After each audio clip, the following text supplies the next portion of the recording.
स्वामी जी, आज के सत्संग की वाणी स्वामी जी महाराज जी की है। 12 मासा कवार मास चौथा। आसक्त होना जीवों का मन और इंद्रियों के भोगों में, और भूलना अपने सतकुल को, और प्रकट होना सतपुरुष दयाल का संत सतगुरु रूप धारण करके वास्ते उनके उदार के, और उपदेश करना सुरत शब्द मार्ग का। सत्संग के वचन। कवार महीना चौथा आया, जिब्बो सागर बार रहाया। श्री हुजूर स्वामी जी महाराज के 12 मासा में से कवार का महीना है। रूह अपने असल यानी कि सचखंड के समुद्र में से निकलकर काल के जाल में फंस गई। इसे तन मन के पिंजरे में कैद किया गया। जब रूह मन व इंद्रियों के कहे लगकर अति दुखी हुई, तो संत सचखंड से इसके उद्धार के लिए आए। क्या गुरु नानक साहिब और क्या अन्य महात्मा। पंजाब में जितने संत हुए हैं, सभी ने अपना 12 माह चैत्र से शुरू किया है, लेकिन जितने महात्मा उत्तर प्रदेश में हुए हैं, उनका साल आषाढ़ से शुरू होता है। कवार का महीना यानी कि आषाढ़ से शुरू करते हुए स्वामी जी महाराज के 12 मासा का चौथा महीना है। ना सिर्फ स्वामी जी ने ही एक एक मनुष्य की एक एक महीने से जन्म की तुलना की है, यानी मनुष्य जन्म की कैफियत बयान की है, बल्कि तुलसी साहिब और कई अन्य महात्माओं ने भी इस असूल को अपनाया है। जब चौथा महीना यानी 84 लाख जोनियों में धक्के खाते हुए जीवों को मनुष्य जन्म मिला, तो संत क्या देखते हैं कि सारी दुनिया को आंखों के पीछे पर्दा लगाकर बाहर निकाला हुआ है। ईश्वर परमेश्वर, खंड ब्राह्मण, ब्रह्मा पार ब्रह्मा, करोड़ों खुशियां, करोड़ों शांतियां आदमी के अंदर हैं, और हर एक इंसान के अंदर हैं। आप में भी हैं और मुझ में भी हैं। वेद शास्त्र और अन्य मजहबी किताबें उसकी महिमा करती हैं। किताबों में उससे मिलने का तरीका तो है, लेकिन जो असली चीज, जो असली मुक्ति का राज है, वह आदमी के अपने अंदर है, वो बाहर नहीं है। अब उसी मजमून यानी कि विषय की तरफ आए। कहते हैं सारे जहान को आंखों के पीछे पर्दा लगाकर बाहर निकाला हुआ है। रूह मन के अधीन होकर संसार समुद्र में धक्के खा रही है, जहां उल्टा इंतजाम है। भोगों के वश में है इंद्रियां, इंद्रियों के वश में है मन, मन के वश है बुद्धि, और बुद्धि के वश में है आत्मा। अब कहते हैं जे आत्मा मन के कहे लगकर जो जो कर्म करती है, उसका नतीजा है कि जे हमेशा संसार समुद्र में मुक्ति से इधर यानी इस ओर है, पार नहीं गई। जब ये पार हो जाए, तो वह दौलत जो परमात्मा ने इसके अंदर रखी हुई है, वो इसे मिल जाएगी और ये मुक्त हो जाएगा। मुक्ति आंखों से ऊपर जाने पर मिलेगी। हमारी आत्मा के ऊपर ना सिर्फ ये स्थूल शरीर है, बल्कि इसके अंदर सूक्ष्म शरीर, फिर इसके अंदर कारण शरीर है। इसी तरह 25 प्रकृतियां, काम, क्रोध, लोभ, मोह, अहंकार, मन और माया, कई पर्दे हैं। जब तक सारे पर्दे ना उतार दें, मुक्ति उक्ति कोई नहीं। इस तरह चूंकि रूह मन के अधीन है, मन ने इसे बंदर की तरह कैद किया हुआ है, इसलिए इसकी मिट्टी खराब हो रही है। वरना अगर ये पर्दे उतार दे, तो अपने पूरे प्रकाश, पूरी ताकत में जाहिर हो जाए। फिर आगे कहते हैं पार न जावे बार रहावे, साध संत संग प्रीत न लावे। वे संत महात्मा कामिल फकीर जो जीते जी पर्दा खोलकर मालिक से मिल चुके हैं,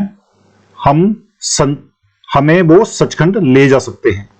जिस तरह किसी को बीए एमए का इम्तिहान पास करना हो तो जरूरी है कि वह किसी बीए एमए के कॉलेज में जाकर किसी प्रोफेसर से मिले।